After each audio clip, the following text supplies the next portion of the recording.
You need to know how to grill roast beef because it will be the best roast beef you'll ever eat. I'm gonna show you how to do it in this video. So follow me and let's turn up the tasty. Today I gotta open my eyes when I start this, right? Yeah. Today we're making grilled roast beef, which is one of my favorite ways to make roast beef. Instead of doing it in the oven, cooking it on the grill adds a really deep, smoky, rich flavor that you just cannot get in the oven. Also, because the air circulates across the top of it, it adds a really nice crust and color in addition to the smoky flavor. But let's get right into it. Here I have a top sirloin roast. You can use a lot of different cuts for roast beef. I have round, bottom round, top round, heck, even prime rib. Now, one of the reasons I chose this is because it was like a nice even cut of meat. I was going to cook with bottom roast, but when you're looking for a roast to grill with, you really want something that's even. The bottom roast that we're finding were cut like diagonally, and that's gonna lead to one end being well done while the other part is just undercooked. Now, it came pre-trussed with this netting on there. You may find this on certain roasts in your store, and I always remove it. Why?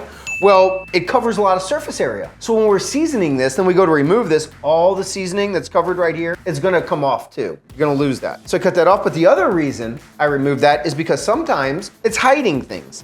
In this case, look at this. We have this piece of fat. This isn't edible. Now, you've heard me say the fat is where it's at. That's where beef and meat in general gets a lot of its flavor, and that's true, but there is a distinction. This rubbery, this a bubblegummy type of fat, it's not gonna be edible. So why do I wanna cook it? I wanna go ahead and remove that, all right? So we're just gonna go ahead and cut that off the top.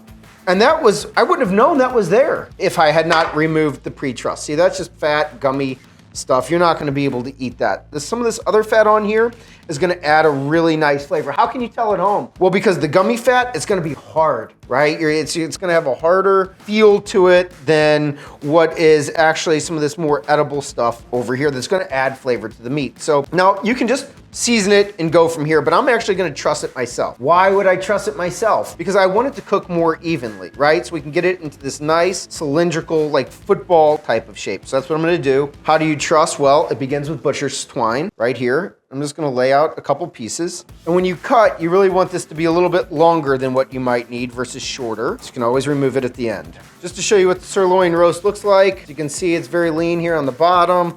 Top, we got a little fat cap that I'm leaving on there. And from here, underneath, a couple different knots you can do, but I like to do this really simple. Come on in, take a look. Just wrap it around once, wrap it around twice, and pull it tight.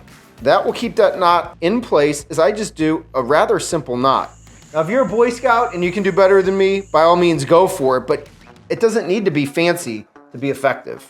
Just a quick note here, you don't want to pull it so tight that it cuts into the meat. Just tight enough to bind it up and provide nice, even cooking. And like I said, this is not a necessary step. You can go ahead and skip this step and your roast beef is gonna turn out just great. It just might turn out a little bit more cooked on the smaller end than on the thicker end. And that may not be a bad thing, especially if you have people that, God forbid, like well done meat. But now that I'm done trussing, I'm just gonna cut off the tall ends of the string. And as you can see, I've achieved the same thing here that the store truss did, with a lot less surface area from the trussing, right? So here I have 3 pieces of string that I can remove. The seasoning will not, be applied under the string versus that big net. Moreover, I remove that fat. Now let's get to seasoning this thing.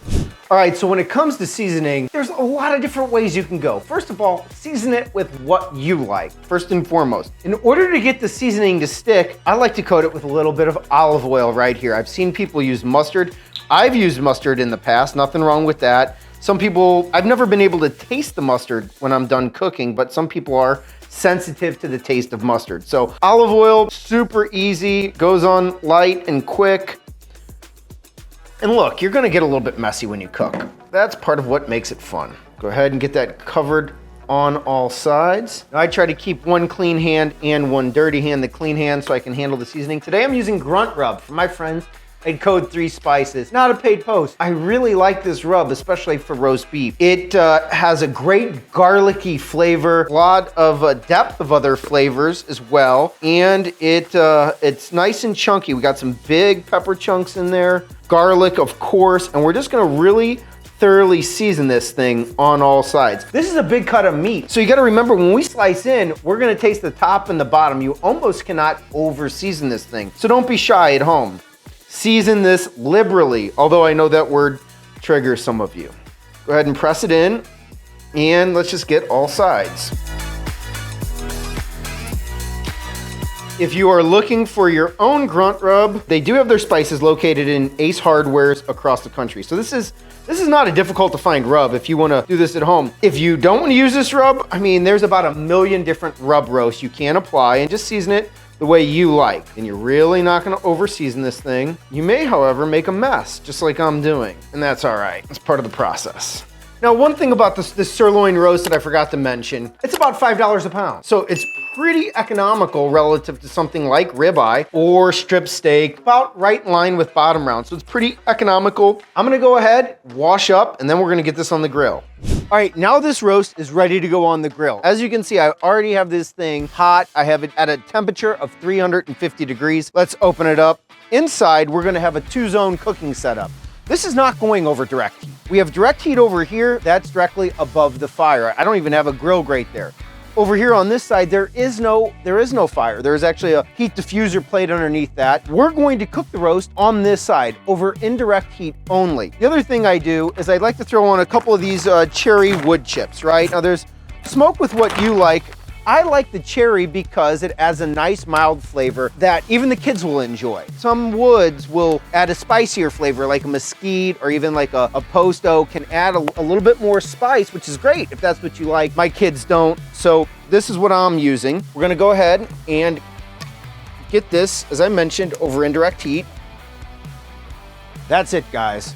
We then drop the top, and we really wanna make sure that this stays at about 350 degrees Fahrenheit throughout the duration of the cook. Now, as I mentioned, one thing that's different from doing it in the oven is the smoky flavor. That's gonna make a big impact to the flavor of this when it's done. It's gonna be amazing. I've done this before. It's so good, but there's another big difference besides the smoke, the air movement. See, when you're cooking in an oven, you get sort of stagnant, moist air, unless you're cooking in a convection oven. But if you're cooking in a traditional oven, that moisture is going to stay in there, and that moisture, that's the enemy of a good crust, of a good color. So the smoke and the convection air movement around the roast as it cooks is going to add some nice color and some really nice flavor. So if you're cooking at home and you have a pit that fluctuates in temperature, look, it's no big deal if it goes down to 325 or up to 375. You're not gonna ruin this. It's still gonna taste amazing. I just try to keep it below 400. As a matter of fact, you could even smoke this thing, a true smoke at 250, 225. It's just gonna take longer. And I mean, I think that's a good question I have for you guys at home.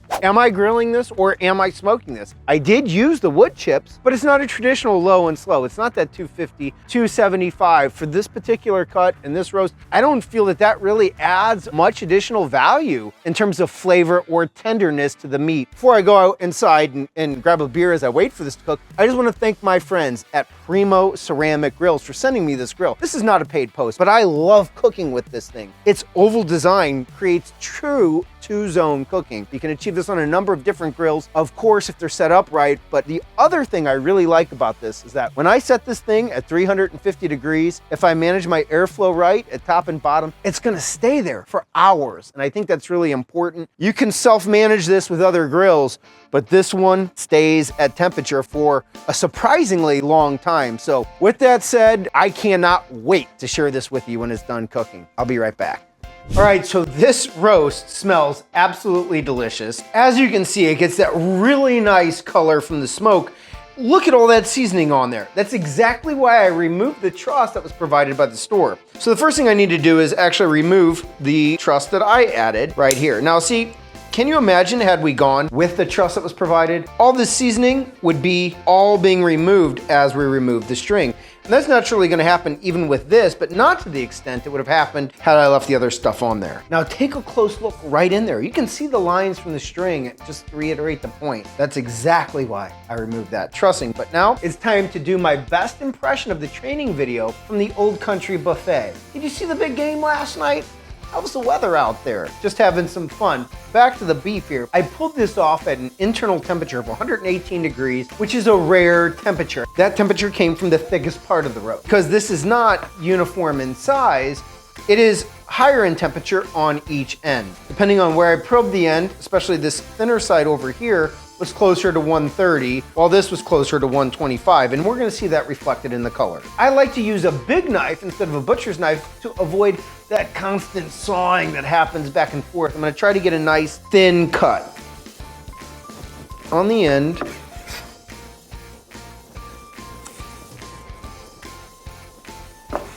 Look at that color. We're not even to the thickest part of it yet. We have a nice, I'd say this part is closer to a little medium rare. And the key, I think, is trying to serve it very thin. So here we are into the thicker part. As you can see, very nice color there. Take a look at that excellent color there. Not only does it look good, but you can see that juice running right out of it.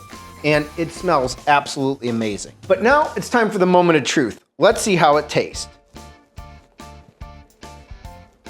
I mean, you're hit with that big beefy flavor that you'd expect with the roast. Some of the fat from the top that we left on there, but an amazing smoky flavor. It's not a true smoke low and slow, but those cherry chips add a nice punch that you're just never gonna get in the oven. And look at this color right here. You're not gonna get that color in the oven without bringing it to some high temperature at the end or at the very beginning and risk overcooking it. The nice thing about cooking this, grilling this at that temperature of 350 degrees is that edge-to-edge doneness, right? So you're seeing a little bit of the smoke ring up here and around the sides. It's gonna just be natural. You're gonna get a little bit more done around the top and the bottom, but it's not like I've seen some roasts that come out of the oven where they're gray. There's a lot more gray and just a little bit of red. It's juicy, it's smoky, it's garlicky and salty and all the things you want in roast beef. You guys gotta try this at home. When you do, let us know how it turns out for you in the comments below. As you can see, I got some work to do here, so I'll see you next time. Look, I already closed out the video, and as you can see, me and the crew are just hard at work at finishing this amazing, amazing roast beef, but it really begs the question, why do you need ribeye anymore? Like, why? If you can make this at home at $5 a pound, especially with the cost of ribeye being $15, this is going to last longer. This took an hour and 20 minutes, about 15 to 20 minutes a pound on the grill. We have this 5-pound roast. We're in and out of this thing in an hour and a half after we started the grill. And we have leftovers here. Maybe, I'm pretty hungry. It's pretty good. But just wanted to make the point, the sirloin tip roast is $5 a pound. Ribeye, T-bone, porterhouse are all $15. And this has an amazing flavor. Again, you gotta try it at home for yourselves. And once you do, let us know what you think in the comments below.